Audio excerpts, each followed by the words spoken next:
Hello friends, how are you all. So last time हम लोगों ने क्या देखा था? लास्ट टाइम हम लोगों ने what is rate of reaction, what is average rate and what is instantaneous rate होती है वो देखा था। रेट मतलब स्पीड को मैंने गाड़ी का स्पीड देख के एग्जाम्पल देके समझाया था। उसके बाद हम लोगों ने उसको कैसे लिखते हैं वो लिखा था, राइट। उसको अगर मैं इक्वेट करूंगा तो उसमें हम लोग 1/2 1/4 जो उसके मोल्स है वो भी ऐड करते हैं। क्यों करते हैं वो भी समझाया था मैंने, राइट। तो हम लोग को लिखना रिप्रेजेंटेशन कैसा है वो मैंने करवा चुका हूँ आपको। तो हम लोग आज न्यूमेरिकल करेंगे। न्यूमेरिकल करने से पहले एक पॉइंट रह चुका था लास्ट टाइम, तो उसको मैं कंप्लीट करूंगा कि unit of rate of reaction या एवरेज रेट जो भी मैं बोल रहा हूँ उसका यूनिट क्या रहेगा। तो यूनिट देखते हैं। यूनिट अगर मैं बात करूंगा तो unit of rate of reaction क्या है हमारा, क्योंकि रेट ऑफ रिएक्शन क्या होती है मैं बता चुका हूँ।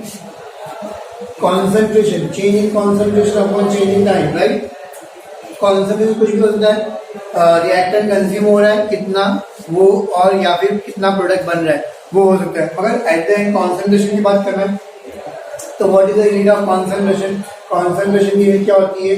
मोल्स पर डीएम क्यूब, जिसको हम डीएम क्यूब इनवर्स लिख सकते हैं, है ना। डीएम क्यूब इनवर्स, मोल पर डीएम क्यूब एक लीटर में। कॉन्सेंट्रेशन क्या होता है? मोलारिटी। मोलारिटी क्या होता है? Number of moles in DM cube litre के अंदर, ठीक है। तो moles per DM cube. Time किसका होता है? सेकेंड में, तो नीचे मैंने सेकेंड लिख दिया, सेकेंड। तो सेकेंड बराबर। तो ये हो गया, इसको मैं ऐसे लिख सकता हूँ देयरफॉर और के फॉर्म लिखता हूँ, और we can write moles DM cube inverse and second inverse. तो ये हमारा यूनिट हो गया। किसका यूनिट हो गया? रेट ऑफ रिएक्शन का, या एवरेज रेट ऑफ रिएक्शन, कुछ भी बोलो। Rate of reaction, rate of reaction का यूनिट जो है moles DM cube inverse and second inverse. तो यूनिट हो गया है। यूनिट समझ में आ गया हम लोग क्या होता है। मैं मिटाने जा रहा हूँ क्योंकि हम लोग को न्यूमेरिकल करने के लिए जगह चाहिए। यहाँ से हम न्यूमेरिकल करेंगे, मैंने फॉर्मूला लिखा हूँ, क्वेश्चन लिखा हूँ, ठीक है। मैं मिटा रहा हूँ। सो स्टार्ट करते हैं हम लोग numerical number 6.1। What is given for the reaction is given, क्या दिया हुआ है? 2 मोल्स ऑफ N2O5 गैसेस में वो gives 4 moles of NO2 and 1 moles of oxygen, दोनों गैस है। इन लिक्विड ब्रोमीन में रिएक्शन की जा रही है। N2O5 disappears at the rate of 0.02 moles DMQ inverse second inverse।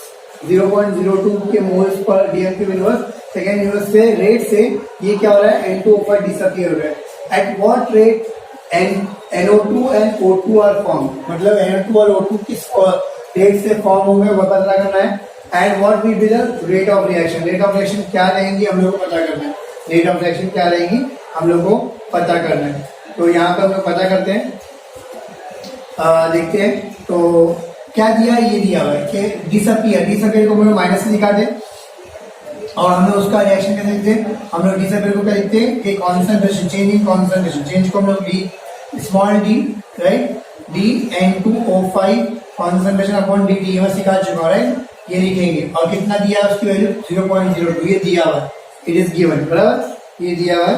हम लोग को फाइंड आउट करना है क्या है? NO2 और O2। तो हम लोग क्या करेंगे? उसको इक्वेट करेंगे। इक्वेट वाली रिएक्शन लिखिए तो क्या लिखेंगे हम लोग कि 1/2, क्योंकि ये 2 मोल्स है तो 1/2 मल्टीप्लाई बाय माइनस, क्योंकि वो डिसअपियर हो तो माइनस आ जाएगा, N2O5 है ना, कंज्यूम हो रहा है। रिएक्टेंट को हम लोग माइनस में दिखा दें, बराबर, इज इक्वल टू, ये कितना है? प्लस लिखने की जरूरत नहीं, क्या आएगा? 1/4 इंटू, यहाँ माइनस डालने की जरूरत नहीं क्योंकि वो बन रहा है, बनने को प्लस दिखाते, प्लस को दिखाने की जरूरत नहीं होती। तो खाली लिख सकता हूँ मैं D NO2 upon dt, right. और थर्ड लिख सकता हूँ, इसकी बात करूंगा तो 1/1 हो जाएगा, क्योंकि मोल्स 1/1 है तो लिखने की जरूरत नहीं, लिखने तो चलेगा, समझने के लिए लिख रहा हूँ मैं। और यहाँ पे क्या आएगा? DO2 अपॉन dt, बराबर है। यहाँ पे प्लस क्यों आ रहा है? बिकॉज क्या है? वो प्रोडक्ट है, फॉर्म हो रहा है। तो हम लोग बस कंपेयर करेंगे, आंसर निकालेंगे। तो चलो कंपेयर करते हैं, पहले O2 निकालते हैं। Rate of formation of O2 निकालने के लिए इसको कंपेयर करेंगे कि हमारे पास इसकी वैल्यू है ना, इसको कंपेयर करेंगे। तो देयरफॉर क्या लिख सकता हूँ मैं? 1/2 multiply by minus DN2O5 upon dt is equal to DO2 upon dt, बराबर। ये क्या rate of formation of O2 है ना, तो देयरफॉर लिखता हूं मैं rate of formation of O2 is equal to क्या है dP dO2 upon dt is equal to इधर रखते हैं, ठीक है 1/2 मल्टीप्लाई, इसकी वैल्यू कितनी है, इसकी वैल्यू है हमारी 0.02, उसको कैंसिल करेंगे, कैंसिल करने के बाद क्या हो जाएगा, स्पेशल का कैंसिल कर देना, कैंसिल किया तो क्या हो जाएगा, ये 0.01 आएगा। और यूनिट क्या रहती है हम लोग को, रेट की यूनिट क्या होती है, मोल्स dm³ इनवर्स, मैं अभी बता चुका हूँ, तो ये आएगी moles dm³ inverse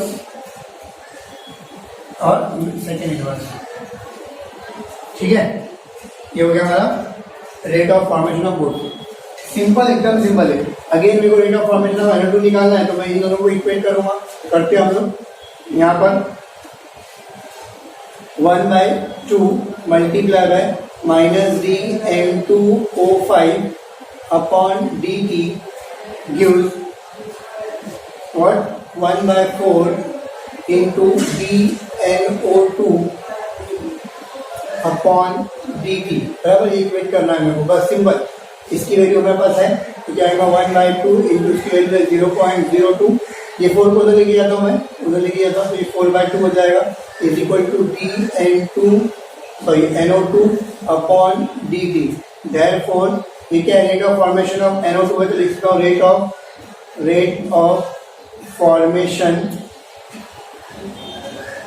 of NO2 is equal to right dNO2 upon dt is equal to, इसको सॉल्व करो, ये 2 हो जाएगा, 2 multiply by 0.02 is equal to 0.04 moles dm³ inverse and second inverse unit, right, जैसे मैं बताया, राइट। ये वैसे रहेगा, इसको सॉल्व किया, आंसर आ गया, हो गया। यही पूछा था हमारा, what is the rate of formation of NO2 and O2 form, right, and what will be the rate of reaction, rate of reaction क्या रहेगी, तो रेट ऑफ रिएक्शन कितनी रहेगी हम लोग लिखेंगे, पहले इतना कॉपी करो,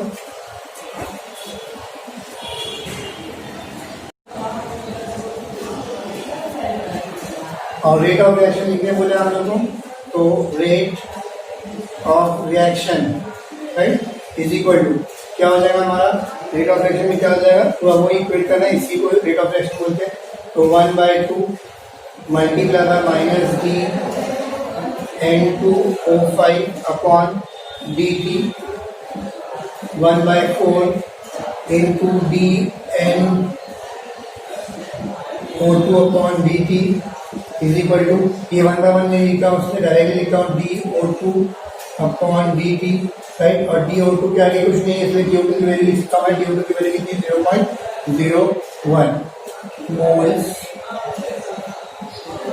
dm³ इनवर्स सेकेंड इनवर्स, ठीक है।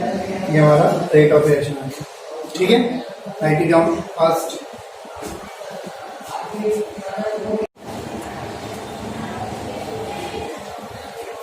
ओके, सो नेक्स्ट टॉपिक पे हम लोग बढ़ते हैं। नेक्स्ट टॉपिक क्या है, rate of reaction and concentration of reactant. Actual में there are many factors on which rate of reaction depends. बहुत सारे फैक्टर्स ऐसे हैं जिसपे रेट ऑफ रिएक्शन डिपेंड करता है, बट वो टॉपिक हमारे इस बार के सिलेबस में नहीं है या हमारी टेक्स्ट बुक में नहीं है, हम कह सकते हैं। ये आपको एनसीईआरटी की बुक में मिल जाएगा, इतना यूज नहीं है उसका, इसलिए इसको यहाँ पर टॉपिक में दिया नहीं है। बट अगर आपको थोड़ा और बेसिक नॉलेज चाहिए तो आप एनसीईआरटी की बुक से गो थ्रू करो, तो आपको उसका लिंक मिल जाएगा कि कैसे रेट ऑफ रिएक्शन डिपेंड करता है कौन कौन से फैक्टर पे, बराबर। उसमें से एक फैक्टर ये भी है कि रिएक्टेंट कॉन्सेंट्रेशन, रिएक्टेंट का कॉन्सेंट्रेशन पे हमारे रेट ऑफ रिएक्शन डिपेंड करता है। और कैसा डिपेंड करता है उसको समझाने के लिए हम लोग को रेट लॉ दिया गया है। क्या दिया गया, रेट लॉ या डिफरेंशियल रेट लॉ कहते हैं इसको। तो व्हाट इज रेट लॉ हम लोग समझेंगे, what is differential rate law. तो कंसीडर रिएक्शन, एक रिएक्शन लिया मैंने A plus B gives C plus D, right ना, इक्वेशन लिया। अगर इसका रेट लॉ लिखूंगा तो रेट लॉ क्या कहता है, रेट लॉ कहता है कि हमारा रेट ऑफ रिएक्शन जो है डिपेंड करता है कॉन्सेंट्रेशन ऑफ रिएक्टेंट्स, है, किस पे डिपेंड करता है, जितने रिएक्टेंट्स है उसके कॉन्सेंट्रेशन पे डिपेंड करता है। या हम लोग बोल सकते हैं कि रेट लॉ जो है डिपेंड करता है, ये रेट लॉ जो है हमारा is directly proportional to what, concentration of reactant, है ना। एट पर्टिकुलर टाइम पे हम लोग का रेट लॉ जो है is directly proportional to concentration reactant which is raised to the power x and y, right ना। एक्स और वाई के पावर पे डिपेंड करता है, जो ऑर्डर कहलाता है, मैं बाद में बताऊंगा। इसके बाद ऑर्डर पढ़ना है हम लोग को।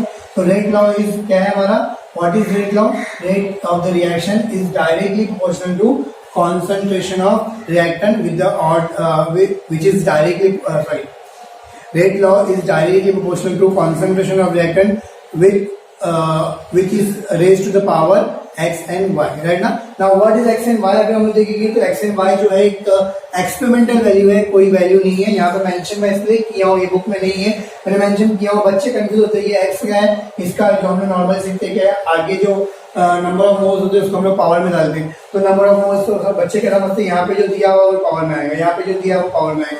नहीं, ए और बी कभी कभार क्या होता है, सेम हो जाते हैं कि समझो हम लोगों ने अगर ऑब्जर्व करोगे तो आपको क्या होता है, नंबर ऑफ मोल्स रिएक्शन में जो दिया हुआ वही हमारा पावर में आता है। कभी कभार सेम होते हैं मगर मोस्टली नहीं होते। और याद रखना, अगर आए ना आए, सेम हो ना हो, मगर हमको पता होना चाहिए कि ए और बी जो है वो एक्स वाई नहीं है, नंबर ऑफ मोल्स वो ये जो है सेम नहीं है। ये जो वैल्यू हम लोग कहाँ से मिलती है, एक्सपेरिमेंटल वैल्यू होती है, हम लोग थियोरेटिकली इसको निकाल नहीं सकते, इसलिए हम लोग न्यूमेरिकल में इसकी वैल्यू दी रहेंगी। और अगर उसको निकालना रहेगा तो उसको कैसे फाइंड आउट करना रहेगा, हम लोग कंपेयर करके निकालेंगे, हम लोग सीखेंगे इसके बाद न्यूमेरिकल में, राइट। तो यहाँ पर अगर मैं इसको इसकी प्रोपोर्शनलिटी साइन हटाऊंगा तो क्या होगा, कांस्टेंट लगाऊंगा, तो देयरफॉर मेरा रेट ऑफ रिएक्शन क्या हो जाएगा, rate of reaction is equal to K concentration of A raised to X concentration of B raised to Y हो जाएगा। But what is K? K is a proportionality constant which is also called as rate constant। K क्या है हमारा proportionality constant है, जिसको हम लोग rate constant भी बोलते हैं, ठीक है, राइट। आगे क्या बोला है हम लोग को, इसके बाद अगर हम लोग देखेंगे तो हम लोग को बोला है कि A और B अगर यूनाइट कॉन्सेंट्रेशन हो जाएगा, अगर हमारा if the concentration of A and B become unite, तो क्या हो जाएगा कि ये अगर एक यूनिट वन हो जाएगा तो हमारा क्या हो जाएगा, रेट ऑफ रिएक्शन क्या हो जाएगा, के हो जाएगा, इक्वल टू क्या होगा, के, या फिर रेट ऑफ रिएक्शन इज क्या हो जाएगा, इक्वल टू प्रोपोर्शनलिटी कांस्टेंट के बराबर हो जाएगा, रेट कांस्टेंट के बराबर हो जाएगा। रेट ऑफ रिएक्शन क्या हो जाएगा, रेट कांस्टेंट के बराबर होगा। ये हम लोग को दिया हुआ, तो ये लास्ट पॉइंट है, ठीक है। इसके बाद कुछ पॉइंट दिया हुआ जो हम लोग को न्यूमेरिकल में काम आएगा। वैसे ये इतना कुछ मैटर नहीं करता, न्यूमेरिकल ऐसे ही समझ में आ जाएगा इंशाल्लाह, मगर फिर भी देख लेते हैं हम लोग। तो क्या दिया हुआ, इसके बाद हम लोग को दिया है कि एक्स वाई क्या क्या हो सकता है, x y could be whole number हो सकता है, ये जीरो हो सकता है, और फ्रैक्शन हो सकता है। एक्स वाई जो है, एक्स वाई की वैल्यू 1 2 3 4 नॉर्मल नंबर से वो हो सकता है, या फिर जीरो हो सकता है, या फिर क्या होगा, फ्रैक्शन में भी होगा 1.5 3.2 ऐसा भी वैल्यू आ सकती है। ऐसा कहीं पे लिखा नहीं है कि हमारा पॉइंट में वैल्यू नहीं आएगी, एक्स की पावर जो है वो पॉइंट में भी आ सकता है, इसलिए मैंने मेंशन किया, ठीक है। अब आगे कुछ पॉइंट दिए हुए वो हम देखेंगे। अगर x एंड y 1 रहेगा तो क्या हो जाएगा हमारा, ये रेट की इक्वेशन क्या बन जाएगी, rate of reaction is equal to K concentration of A raised to 1 ना, 1 लिखने की जरूरत नहीं, B रेज़्ड टू 1, तो अगेन 1 लिखने की जरूरत नहीं, यहाँ पे 1 लिखो नहीं लिखो चल जाता है, ठीक है। तो ये ऐसे केस में क्या हुआ, बिकॉज ये रेट जो है डायरेक्टली प्रोपोर्शनल और A और B के ऊपर है, तो अगर A और B को अगर मैं डबल करता हूँ, ए और बी को अगर डबल करता हूँ तो मेरी रेट भी क्या डबल हो जाएगी, सिंपल सी डायरेक्टली प्रोपोर्शनल है। तो अगर ए और बी में से किसी एक को मैं डबल करूंगा तो मेरा क्या आएगा, रेट क्या आएगा, डबल हो जाएगी, समझा। सिमिलरली सेकंड वन अगर बात करेंगे, if x is equal to क्या हमारा 2 है, वाई इज इक्वल टू 1 है, तो क्या हो जाएगा, x is equal to 2 and y is equal to 1 है, तो अब क्या हो जाएगा, तो x की वैल्यू यहाँ पे 2 डाल दिया, y की वैल्यू 1 डाल, तो क्या आएगा, रेट इज इक्वल टू क्या आएगा, k concentration of A raised to x मतलब क्या हमारा 2 है और B रेज़्ड टू 1, समझा हम लोग को, ये बन गया रेट। इस केस में क्या है, अगर मैं A जो है पावर 2 है ना, तो देखो अगर मैं कॉन्सेंट्रेशन ऑफ A को बढ़ाता हूँ, अगर बोला हूँ कि एक का कॉन्सेंट्रेशन डबल करता हूँ तो क्या होगा, ऑब्वियसली इसका डबल होगा, तो पहले से ही ये पावर 2 है और उसको डबल करूंगा तो क्या आएगा, इसका जो रेट जो होगा कितना बढ़ेगा, फैक्टर 4 से बढ़ेगा, कितना बढ़ेगा, मतलब इसको मैं डबल कर रहा हूँ, डबल का डबल कितना आएगा, फैक्टर 4। रेट जो है मेरा क्या आएगा, इसको कांस्टेंट रख के अगर मैं इसको बढ़ाता हूँ, बी को कांस्टेंट रख के ए को अगर मैं क्या करता हूँ, डबल करता हूँ, तो क्योंकि पहले वो पावर 2 है तो वो क्या आएगा, मल्टीप्लाई आएगा, क्या आएगा, फैक्टर 4 से क्या आएगा, रेट क्या आएगा, बढ़ेगा, वही दिया हुआ। ये समझना है, खाली इतना ही समझ लेना है कैसे आपको बता रहा है, नहीं तो हम न्यूमेरिकल में इसको कैसे निकालना है वो भी बताएंगे। नेक्स्ट, अगर x इज इक्वल टू 0 बोला है, अगर x 0 है तो इससे क्या शो करना है, किसी का पावर क्या है 0 है, मतलब ऑर्डर जो है वो जो ऊपर दिया हुआ है x और y में से कोई एक चीज 0 है, तो जो 0 है मतलब जिसका जैसे a के ऊपर x है, अगर x 0 है तो मैं बोलूंगा a पे ये रेट ऑफ रिएक्शन डिपेंड नहीं करेंगे, rate of reaction is independent of a, concentration of a। अगर y 0 है तो मैं बोलूंगा rate of reaction is independent of what, concentration of b। b से अगर y 0 है तो b पे डिपेंड नहीं करेगी रेट ऑफ रिएक्शन, x 0 है तो इसका मतलब रेट ऑफ रिएक्शन इस पे डिपेंड नहीं करेगी, डायरेक्टली इस पे डिपेंड, मतलब ये हट जाएगा। समझा आप लोगों को, समझा? तो ये हो गया हमारा थर्ड पॉइंट। फोर्थ पॉइंट, अगर x की वैल्यू 0 कम है, 0 से कम है, x की वैल्यू 0 से कम है, तो 0 से कम है तो इसका मतलब इसको कांस्टेंट रखूंगा मैं, इसको छोड़ दूं, इसकी बात करता हूं तो अगर मैं बोलूंगा x की वैल्यू 0 से कम है तो रेट ऑफ रिएक्शन डिक्रीज होगा इन a को इंक्रीज, पावर है ना, पावर अगर कम है तो ऑब्वियसली उल्टा हो जाएगा, वो उल्टा हो जाएगा, क्या हो जाएगा हमारा कि रेट ऑफ रिएक्शन डिक्रीज होगी विद इंक्रीज इन कॉन्सेंट्रेशन। मतलब a को अगर मैं बढ़ाऊंगा तो रिएक्शन क्या आएगी, कम होती जाएंगी, क्योंकि पावर क्या है मेरा 0 से कम है ना, पावर 0 से कम है, इसलिए क्या हो रहा है हमारा उल्टा जा रहा है। तो कॉन्सेंट्रेशन क्या होगा, a जो है पावर 0 से कम होने की वजह से क्या हो रहा है, जिसे मैं कॉन्सेंट्रेशन बढ़ाऊंगा रेट क्या होंगे, डिक्रीज होंगे। ये चौथा पॉइंट ये बोल रहा है, ठीक है। तो रेट ऑफ रिएक्शन समझना है हम लोगों को, क्या हम लोगों ने देखा rate of reaction, rate law क्या है, रेट लॉ क्या बोलता है कि rate of reaction is directly proportional to concentration of reactant raised to the power x and y, while x and y is nothing but is not equal to a and b, moles के बराबर नहीं होता, कभी कभार होता है but उसको हम लोग कंसीडर करेंगे मोल के बराबर नहीं होता। नाउ रेट ऑफ रिएक्शन को मैं इक्वल करूंगा, इक्वेट करूंगा तो क्या आएगा, रेट इज इक्वल टू क्या आएगा, k concentration of a raised to x and y b raised to y। Why? What is k? K is the proportionally constant, or we can say it is a spirit constant, right ना? Now आगे क्या बोला है, a और b अगर उसकी concentration को unite किया जाएगा तो rate of reaction equal to हो जाएगा रेट कांस्टेंट की।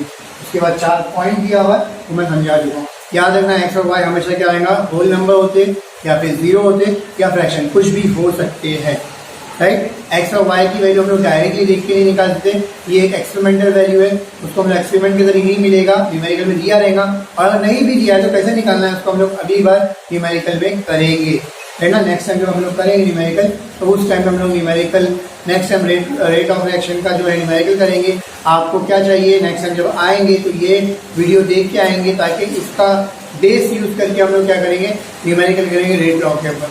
2-3 न्यूमेरिकल है तो वो एक हमारे वीडियो में एक लेक्चर में हो जाएगा। तो आपको प्लीज़ न्यूमेरिकल करना है तो आपको पहले ये वाला वीडियो देखना जरूरी है, तो आपको इसको अच्छे से देख के आना है नेक्स्ट टाइम, ठीक है। तो आज हम लोग यहाँ पे उसके आज हम लोग 2 चीज़ किए, न्यूमेरिकल की हम लोग ने rate of reaction and average rate of reaction के ऊपर हम लोग न्यूमेरिकल की कैसे फाइंड आउट करते हैं, और नेक्स्ट हम लोगों ने देखा है रेट लॉ क्या होता है, रेट लॉ होता क्या है और वो कौन कौन से फैक्टर उसके पॉइंट्स हैं, वो पॉइंट देखिए कैसे चेंज होता है, रेट ऑफ रिएक्शन कैसे वेरी होता है कॉन्सेंट्रेशन से, वो हमने देखा, ठीक है। तो अगर आपने मेरे वीडियो लाइक नहीं किए तो मेरे सारे वीडियो को लाइक कर दो, मेरे वीडियो अगर अच्छे लगते हैं तो उसको मेरे चैनल को सब्सक्राइब करो, शेयर करो और बेल आइकन में बटन दबाओ। Thank you so much.